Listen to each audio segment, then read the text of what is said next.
See, now you're not going to be able to stop seeing them. Because the acolytes crosses also, or necklaces also have cross. How many do they have on them? 5?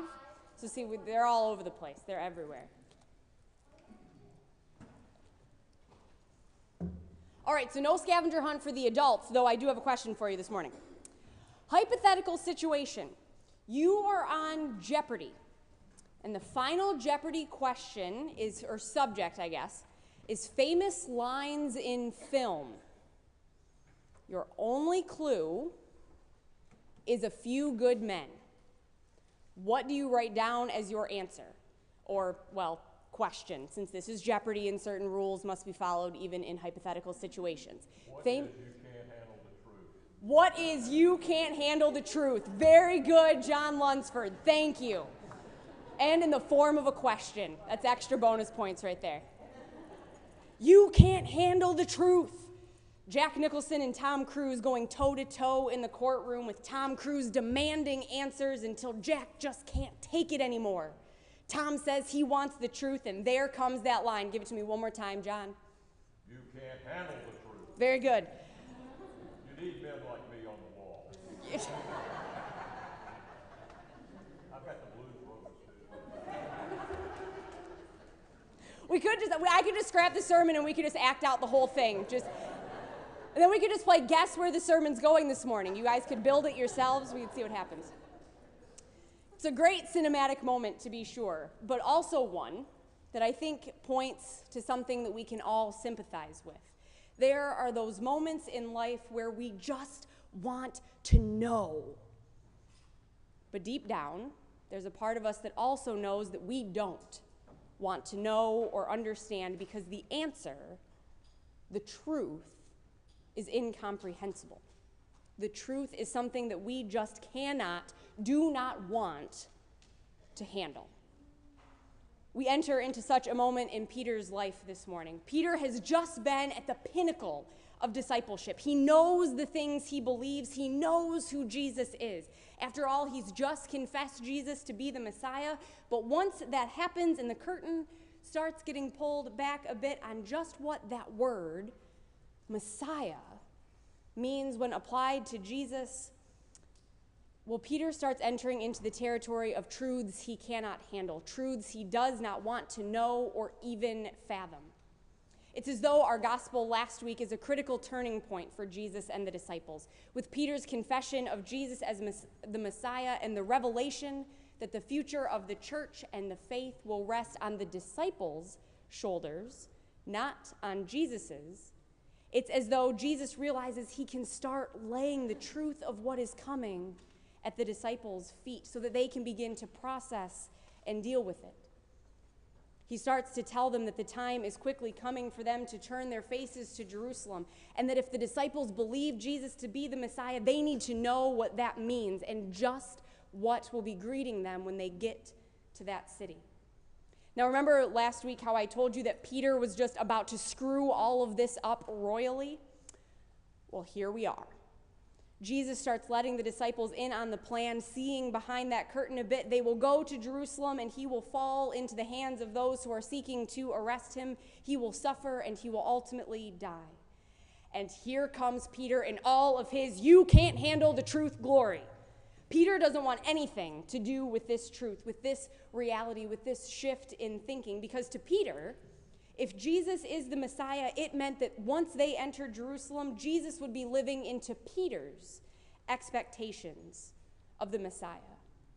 That Jesus would enter into Jerusalem as a warrior king, as King David come back to life, of the man who will crush the Romans and reverse their oppression and ride triumphant through the streets because now he was in power.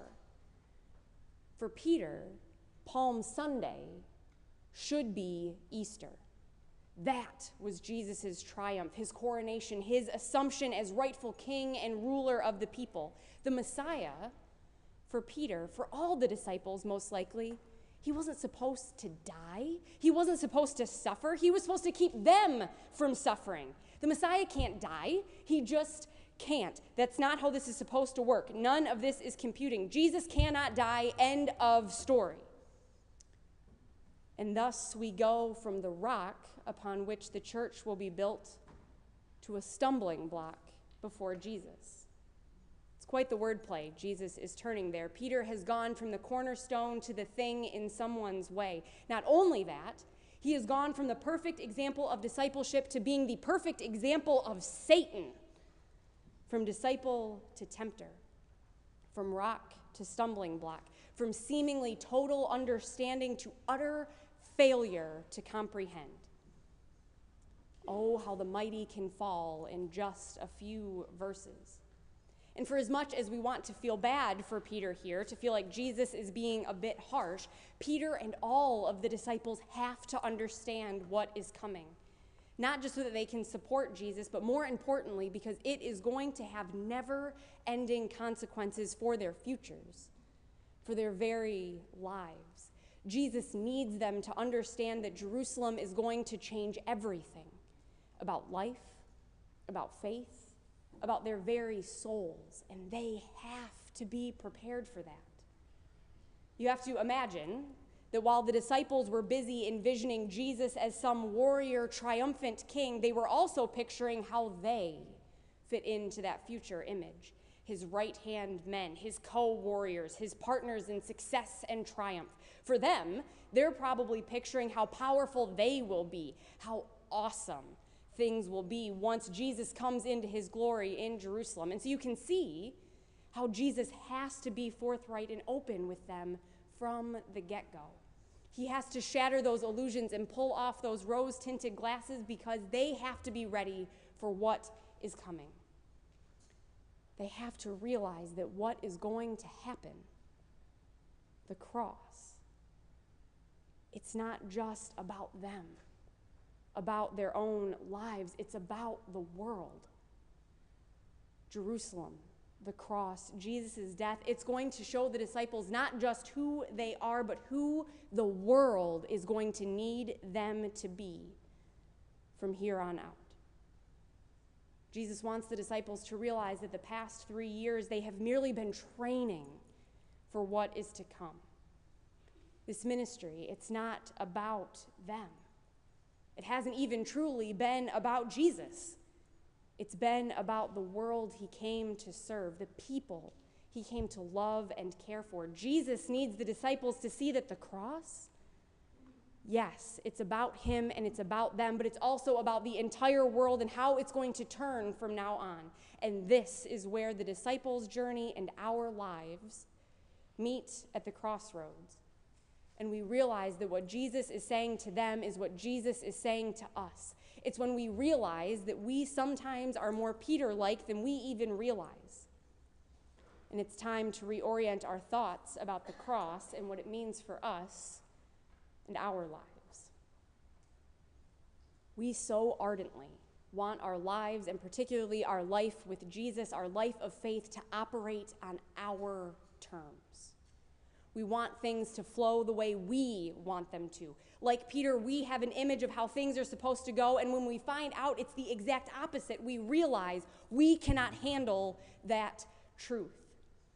So often we get stuck in the mindset that the cross happened just for us, and we're only concerned about the implication it has for our own individual lives. We think Jesus died for me, and I'm free, and so I can live how I want, be as I want. And Jesus has me covered with forgiveness and hope. We look at that cross and we wear them around our necks or on our wrists, and we think that they simply serve as a reminder of our own freedom and salvation. But the cross is a two-way street. For as much as it does do those things, free us, save us, allow us to live and be exactly as we were created to be, it is also meant to serve as a reminder of who the world needs us to be. When someone sees us wearing a cross, it isn't meant to just tell them something about us. It's also supposed to tell them who we will be for them. That's what Jesus needed the disciples to realize. They exist not just to serve themselves, but to serve others. He is going to the cross not just to save them, but to show them that they are called to live and move and breathe in the world. That he is going to the cross for all people. And 2,000 years later, that message is still the same. Back then, the cross was the ultimate symbol in the ancient world of those who had gone against the status quo, those who had tried to upset the political order, overturn the world, and evoke change. It wasn't a sign of salvation. It was a sign of chaos and change. It was meant to show what happens when you fight against the powers of the world, to remind you that you should be living how the world wants. Otherwise, this is what happens. We've lost a little bit of that meaning in the cross, but it's still there. By declaring ourselves to be people of the cross, people who will pick up our crosses and follow Jesus, it should be us saying that the ways of the world are not our ways. By being people of the cross, it is us saying that we refuse to follow the status quo, no matter how easy or convenient that status quo is. To stand before the cross and say that this is my way of life is to say that, yeah, it might be easy to live in this world bound by fear and prejudice, striving only for what is good for me and mine, not caring at all for what happens to the world around me, but my life isn't about choosing what is easy. It's about choosing a life that follows in the footsteps of my Savior. The cross is meant to symbolize to us a life shaped by love and forgiveness, filled with actions shaped by compassion and hope. The cross is us standing up and saying that the world might tell us that we should hate them and fear this, that we should only want what is best for us, that we should despair, that we should ignore empathy, that we should serve the masters of wealth and power, but we choose a different way. We choose a truth that is sometimes hard to handle but is vital for life, and not just my life, but the life of my brothers and sisters, the lives of everyone on this earth.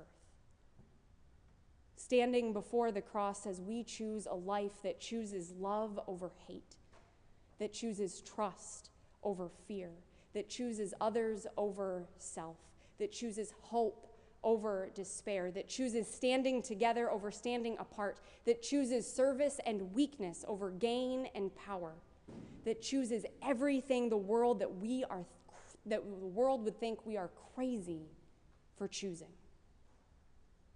That's what Jesus is trying to get the disciples to see, that he was dying so that they could live, not for themselves, but for others. Ultimately, what he was asking them was if they were ready to let their lives change.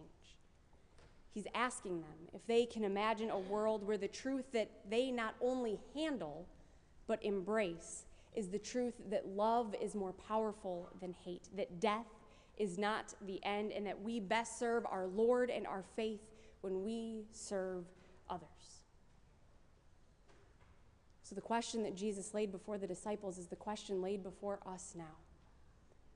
Can we imagine that world? Can we hear that truth? And ultimately, is that a truth that we can handle? Amen.